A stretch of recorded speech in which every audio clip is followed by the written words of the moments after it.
It is I, Lazar the Lionheart, ready to fight crime, injustice, and all forms of persecution. Nobody can stand up to the might of the fearless, four-legged figure who stands in between the good people of the world and all those out to hurt them. If only that were true. Lazar, my friend, your mom said you were up here putting something together. What have you done to yourself? I like your costume. Are you in a play or something? No, Jingles. I am Lazar, the Lionheart, superhero and protector of the universe. I exist in a time when all kids are born to be protectors of the world, and we all have magnificent powers to help protect those we care about. A noble existence for sure, my friend. This is the week your favorite comic book comes out, isn't it? What is it again? Teens of Tomorrow? The Kids of Justice? No, you were right the first time, Jingles. It's the Teens of Tomorrow, where all kids group together to fight off ignorant adults who don't know how to protect society or the world we live in. It is us, the Teens of Tomorrow, who help save the world for future generations. How do you do that, Lazar? In many different ways, Jingles. Some of us can fly. Others have control over the elements, fire, water, or the air. Others have the ability to read minds. Some have the power of invisibility. Many others have super strength and are impervious to any kind of attack. That's what I have, Jingles. Nothing can hurt me. I am indestructible. Of that, I have no doubt, my friend. But you do realize that time and again, writers have tried to predict what the future would look like. Time and again, they've been proven wrong. It's okay to imagine yourself in these worlds created by writers. Just be sure not to get it carried away, Lazar. What do you mean, Jingles? How could I get carried away? Well, remember last year, when this comic first came out? After the first issue, you told me that you had the ability to fly. You had your mom make you a beautiful cape that flapped as you ran around the yard. It was great. You were so happy.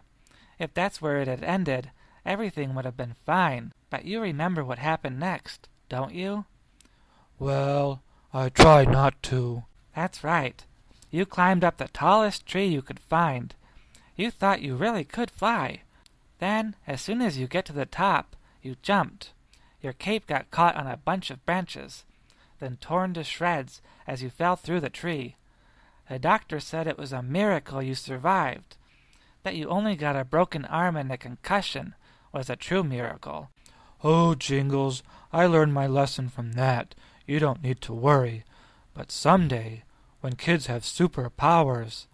Lazar, please, understand. Comic books are fiction. They aren't meant to be taken literally.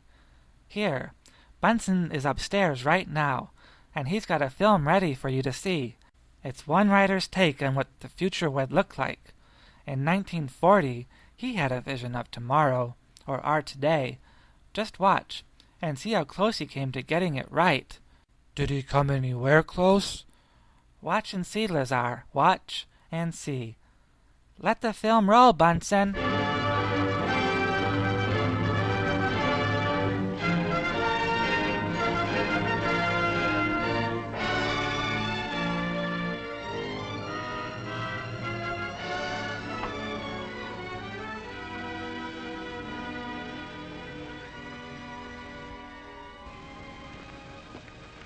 There, miss. You see, the heterodynes are feeding back into the stimulus reaction activators, causing non-snaps of the motor control resistor units.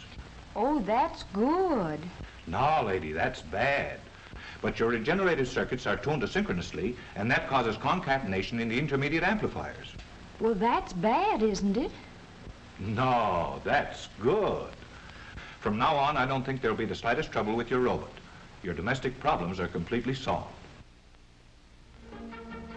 Well, thank you very much. That's perfectly all right. And if there's anything else you want to know about your robot, don't hesitate to give us a ring. Good day.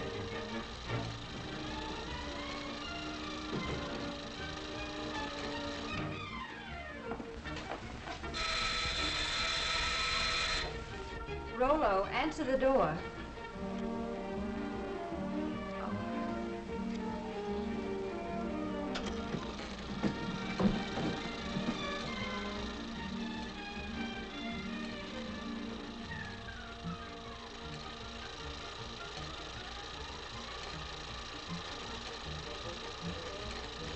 Sign here.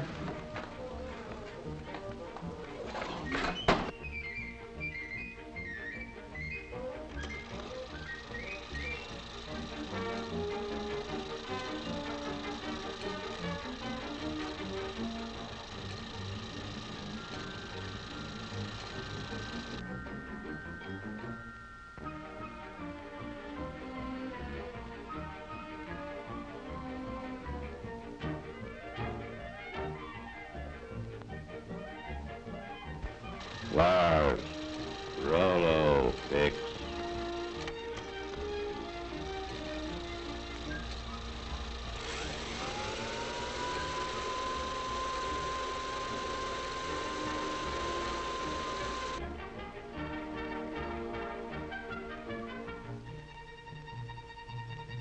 Yes, ma'am.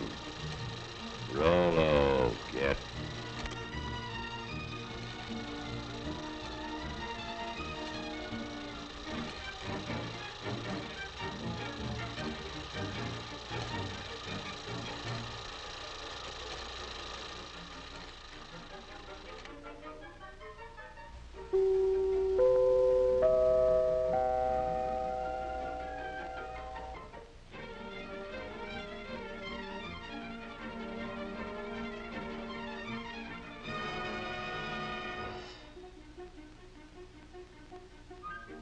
Yes, Rollo the robot, the chromium-plated butler, is just a daydream after all. But not so Rollo's little brother and sister robots, the millions of small mechanical servants that never ask for afternoons off, the amazing machines and gadgets that almost seem to think for themselves. The tiny clockwork brains and heat regulators on our kitchen stoves apparently do almost everything except read the cookbook. Thinking machines like this keep golden brown slices of toast from turning into slabs of charcoal and keep the coffee hot until we're ready to start dunking. Then there's a tea kettle that's been trained never to boil dry. When the water is gone, the kettle simply pulls out its own attachment plug. And here's a gadget that ought to rate a bow from every dog in the country. A Fido feeder that never forgets when the pup is dining home alone and the rest of the family is dining out. What's more, it tells him when to come and get it. In offices and schoolrooms, too, robots have learned to turn on the lights. This little electric eye measures the amount of daylight coming in the windows. When the light level outside drops below the requirement for good visibility, this robot throws a switch, and the first bank of lights goes on. No robot machine has ever been accused of being absent-minded or careless at its work. Here, a robot that never sleeps nor winks, nor looks out the window, stands guard over the men who work at this giant press. As long as the robot can see the man, the press won't budge an inch, and that's mighty important on a big job like this. Did you ever hear of anyone getting his lap caught in an elevator door? That can't happen here, because as long as there's anything in the way, this door can't close. Step back, please. There's plenty of room in the rear of the car. All right, then, don't step back. Just take a deep breath and hang on to yourself. One little robot, for example, always remembers to serve drinks when it sees anyone walking around with a thirst. A beam of light is aimed across the fountain and into an electric eye. When the beam of light is broken by a solid object, such as this head, the electric eye control opens the faucet and there's your drink. This particular device is an automatic fire sprinkler. Someday, maybe someone will invent a robot that can take a joke. Some robots have even learned to fly. Tiny automatic brains in giant airliners, sensitive to the slightest change in balance or direction, relieve the busy pilots of the job of keeping the wings level, the nose on the horizon, and the plane headed in the right direction. Don't look now, but this motor car is simply full of robots. In the carburetor is a diet specialist, a brainy collection of jets and valves and floats that serve a health menu of gasoline calories and fresh air vitamins to the engine, a menu that varies with every change in speed or load. The engine likes its meals served not too hot and not too cold. So in the intake manifold, another mastermind with a nervous system sensitive to heat uses hot exhaust gases to warm the mixture before it goes into the engine. Step right up close to the platform and see the Siamese robots. These robots attached to the distributor are always worrying about the spark in the engine. One is sure that the spark ought to be advanced. The other is equally sure that it ought to be retarded just a trifle. But they never argue. Each takes his turn according to the speed and load, and between them, they manage to stage a grand performance every time they go on the road. One little robot, a very small but intelligent brain, sits up back of the engine in the voltage regulator and keeps close tabs on the generator to see that the generator makes enough current to keep the battery fully charged, but not too full. And still another deep thinker rides way up in front. Its job is to keep water from cooling off in the radiator until the engine is warmed up to a good working temperature. Then, in the vacuum power gear shift, there's a robot strongman who thrives on almost nothing at all. With a bit of a vacuum, this sturdy fellow can almost shift for himself if we'll just tell him what we want him to do. Robots have even taken up the art of dial twisting in our radios. All we need to do is push the button and listen. Driving wouldn't be half so much fun if we didn't have that phantom crew of intelligent robots to help us. Every day in our homes and offices, as well as in our motor cars, hundreds of these little robots are doing more things for us than we realize, taking care of the routine tasks and leaving us free to live and work and play in greater ease and comfort and safety.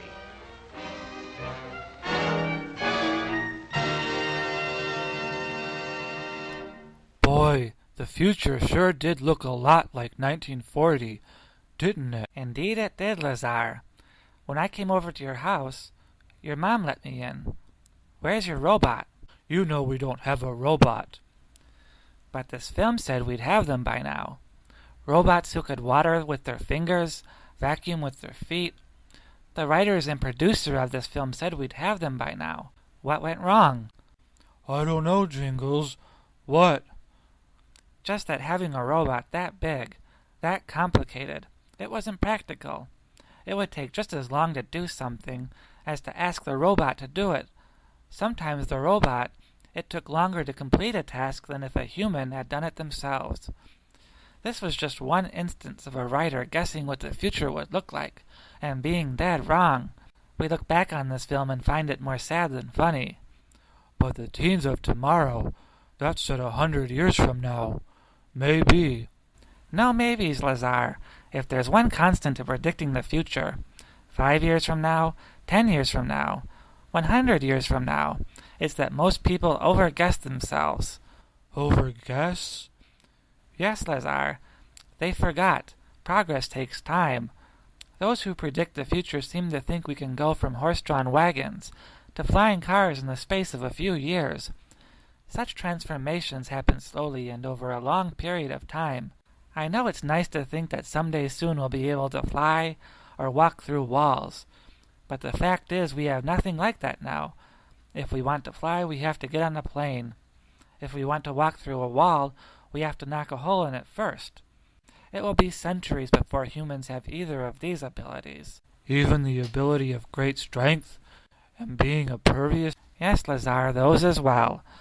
Perhaps one day, 1,000 years from now, men will fly through the air like a bird, be impervious to bullets and bombs, but we won't see that in our lifetime. Here, Lazar. Bunsen has another film set up for you. It's not as entertaining as the last one, but it is practical. It will demonstrate how transformation in technology is a step-by-step process. Any great advancement is nothing more but many small advancements grouped together.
Here is a world of communication, tailored for your needs of today and tomorrow, bringing together all people in a new era of understanding.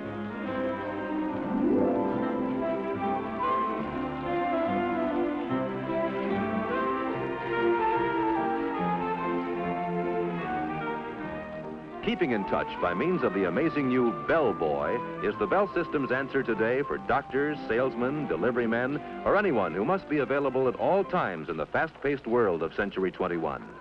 When someone calls and you are out, you can be reached by dialing your Bell Boy code number.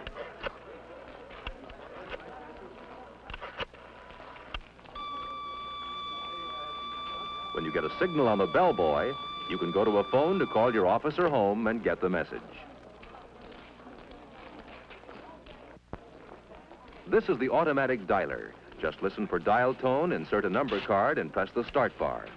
The Bell System automatic dialer dials for you more quickly and easily than you can do it yourself. Numbers you call frequently can be punched on small plastic cards. Pick a city, then see how fast direct distance dialing really is. Dial the area code, then the weather report telephone number. Presto, instant weather. With DDD, most calls go through in 20 seconds or less. Here you see the Bell solar battery in action, turning light into electricity to run this display. Solar batteries are used to convert sunlight to electrical power and make our satellites talk back from outer space.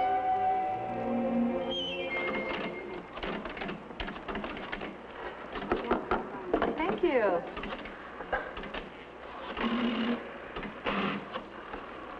Hi, this is the Bell System's new touch-tone dialing. With this indicator, you see how many seconds you saved the new way. Let's try it. Okay, I'll race you. Ready? Go.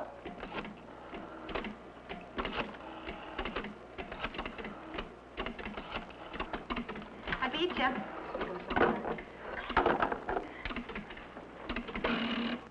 Welcome to our exhibit. I'm glad to have this opportunity to tell you about the telephone switching center of tomorrow. The electronic central office, which is made possible by the magic of the transistor and other tiny but amazing devices invented by the Bell Telephone Laboratories. Imagine, if you can, an electronic brain operating at millionth of a second speeds. I say brain because the new electronic central office will almost think for itself. It will not only carry out instructions you dial into it, it will also remember instructions you provided earlier. These memory features will offer many convenient services I'm sure you'll be delighted with. For one thing, you'll be able to reach frequently called numbers by dialing only 2 digits. All you'll have to do is give the telephone company a list of the numbers you dial most frequently. The electronic brain's memory will do the rest. To see how it works, please watch the screen.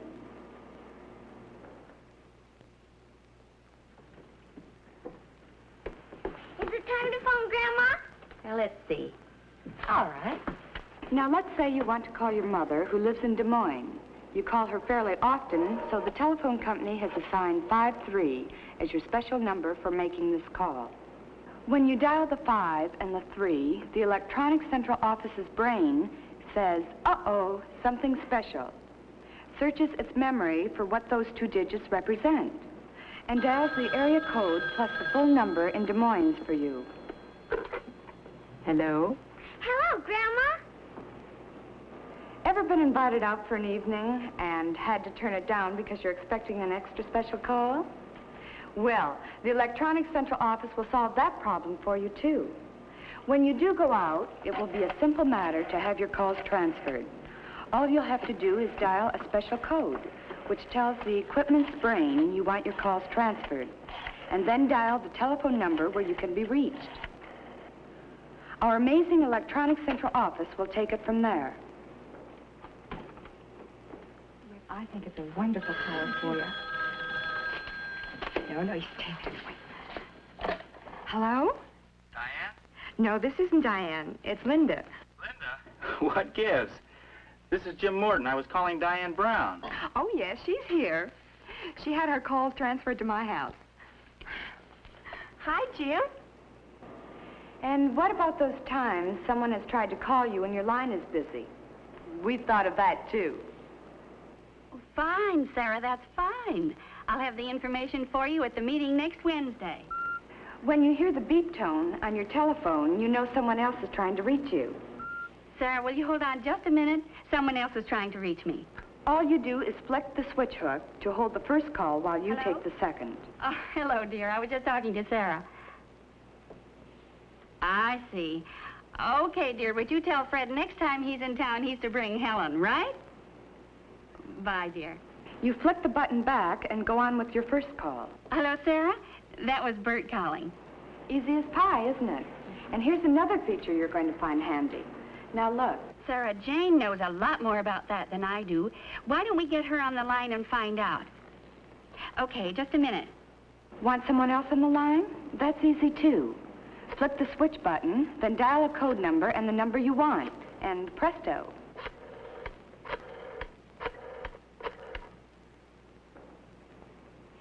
Hello, Jane. This is Martha. Listen, I have Sarah on the line, and we want to know what to do about... As we look to the future, we see many extras for tomorrow's telephone users. One day, you may be able to call home and automatically turn off the oven. Or, from a public telephone a couple of 100 miles away, turn on your home air conditioner and have the house nice and cool when you return from your hot trip. It may even be possible to call and water the lawn during that dry spell when you are many miles away on vacation.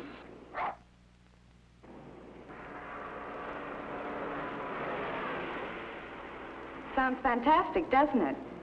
But it is all possible because of the basic research our scientists and engineers at the Bell Telephone Laboratories are doing to make your service better day by day. From their work has come breakthrough after breakthrough in science, providing the intricate devices that lie at the heart of your telephone service of tomorrow. Through the invention of better things, we are trying very hard to give you the kind of telephone service you want and need. And we think you'll agree, after seeing the many exhibits we have here, there is no end to telephone progress now or in Century 21. You see, Lazar, we didn't go from the kinds of phones they used in the 1940s and 1950s to the kind we have now in the space of a few years. It took decades to go from rotary phones to phones where we could see the person you were talking to. Yes, they did have models that did that feature in the past, but for some reason they weren't practical. Not like they are today, anyway. For whatever reason, video phones needed to be created, tested, and refined over decades before everyone had that ability. This movie might have been a bit boring, but it does illustrate finely that the world of tomorrow is just a continuation of today. What will the world look like 100 years from now? Who knows? But the best guess will be a lot like today. The technology will be different, but people are still people. They will eat, sleep, wear clothes, and head off for a little rest and relaxation on weekends. Yes, I see what you are trying to tell me, Jingles. But it's so much more fun, comforting, to believe that the things I see in comic books are possible. How I'd love to be able to jump into the air and escape sometimes. How I would love muscles of iron, so I could stop people from being hurt. How I'd love to have great hearing, and know all the people who are around me, even if I couldn't see them. If only such things were possible. Are you all right, Lazar? You seem kind of sad. It wasn't my intention to discourage you, or hurt your feelings. If I did, I'm extremely sorry. I only wanted to prevent you from getting hurt. I didn't want you to have to spend 2 months in the hospital again. Oh, I know that, Jingles. You're my friend, and I know you only have my best interests at heart. It's just that, well, I guess I should take this costume off. No use pretending any more. I'll be right back, Jingles. Whatever has happened to Lazar? I've never seen him act like this before. What on earth could be troubling him so much?